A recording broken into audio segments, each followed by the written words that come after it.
No, jo crec que el tema és la presentació que hem fet avui al president de la Generalitat i a la vicepresidenta, tant del coordinador com de les grans línies del que anem a fer, o sigui, en primer lloc, un simpòsium amb tots els alcaldes de les grans ciutats del món, que ho farem el 20 i 21 d'octubre, posteriorment, un altre simpòsium amb alcaldes de tot l'estat espanyol, de totes les ciutats i per suposat del País Valencià, i la primera cosa que volem fer a nivell exterior és un congrés, simpòsium al voltant de tots els problemes de la nutrició, tant des d'un punt de vista científic, com des d'un punt de vista educatiu, com des d'un punt de vista de drets.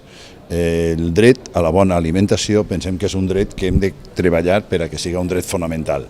I bona alimentació és tant tenir aliments suficients com tenir aliments adequats i no utilitzar aliments que en aquests moments moltes vegades el fast food no és precisament el millor aliment.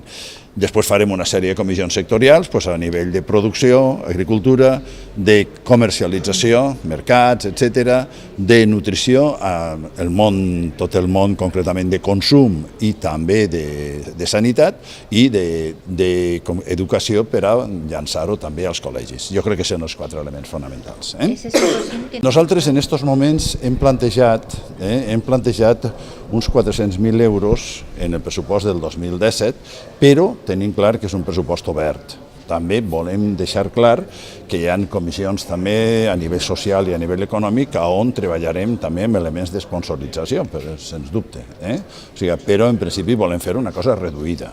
Volem fer moltes coses però estalviant molts diners, perquè pensem que a vegades el tenir massa diners és la millor manera per a matar la imaginació i per matar la creativitat. Per tant, tindrem els diners que facin falta, però estrictament els que facin falta. Se han portat la dunya. Bon dia, hombre. Com estem? Com estàs? Bueno, aquí Sant Domingo. Que tan responsable, molt de buenar, ja?